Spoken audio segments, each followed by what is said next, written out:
Hi everybody, welcome back to Synthetic Biology 1.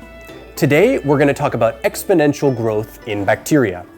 Our goal is to develop some intuition for the power of exponential growth. We also want to introduce some equations to show how we will represent math in this course. Ready? Let's get started. You have probably heard it before. Bacteria are capable of exponential growth. If a single bacterium is left alone in a test tube, a bacterial culture will rapidly grow until all the nutrients are depleted. Under ideal conditions, a single bacterium can divide once per hour, or even faster.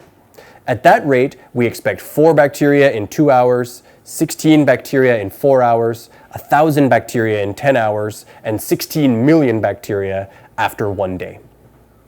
In synthetic biology, we use bacteria as a tool. But unlike other tools, bacteria can build themselves. This means that bacteria-based biotechnology can reach a large scale quickly. The power of exponential growth is one reason why synthetic biology can have a large impact in a short time. So, how can we understand exponential growth? Let's start with a simple mathematical model. Here we have a differential equation. It's almost the simplest equation that we could write. But since this is the first time we've introduced math, let's walk through it piece by piece. This equation has 3 variables. C represents the number of cells, T represents time, and R represents the specific growth rate of our cells. In the example I mentioned earlier, this division rate is once per hour.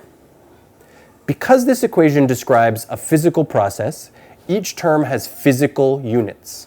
The derivative on the left tells us the number of new cells being created per hour. It has units of cells per hour. The term C on the right represents the total number of cells. It is expressed simply as a number. Finally, R represents the growth rate of the cells, 1 division per hour. It has units of per hour, or hours to the minus 1. This equation gives rise to these 2 curves. Here I plotted the number of new cells produced per hour. Notice how rapidly it increases from just a few cells to more cells than we can show on this graph. This extremely rapid increase is classic exponential growth. Here I plotted the total number of cells. Notice that the curves have almost the same shape. This makes sense.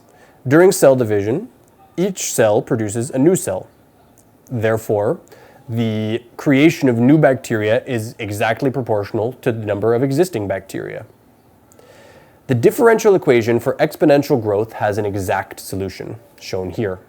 The total number of cells, C, is equal to the starting number of cells, C0, and an exponential term including the growth rate and time. Now, we could plug these equations into a computer and calculate the exact number of cells that we expect to produce given a number of starting cells and a length of time. But you and me, we're not computers. I want to find something human in this equation. I want to ask, how does this equation make me feel?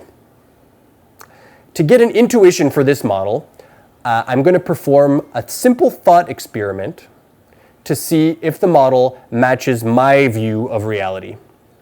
To do these experiments, I'll use what's called limit case analysis.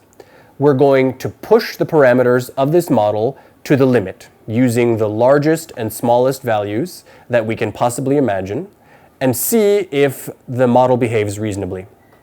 So let's try it for the parameter C, which represents the starting number of cells in our system.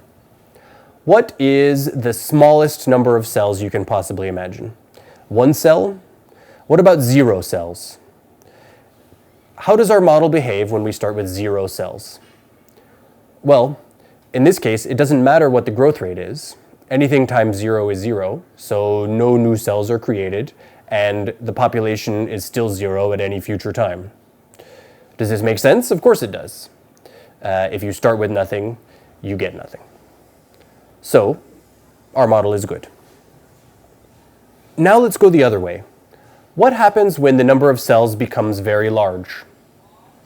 Well, nothing changes. As the number of cells continues to increase, the growth rate continues to increase forever. How does that make us feel? Well, it makes me feel bad because it's impossible. Exponential growth can never continue forever. If bacteria were really allowed to replicate every hour for more than a few days, pretty soon the universe would contain nothing but bacteria. If our model is growing as allowing impossibly high growth values, it may be a sign that we've forgotten an important constraint on the system. Checking a model for extremely high or extremely low values using limit case analysis is a useful sanity check for when you build your own models. When we return to the bacterial growth model, we'll try to fix this problem by adding some new constraints to the model that account for the fact that bacteria cannot really grow exponentially forever. Until then, happy modeling!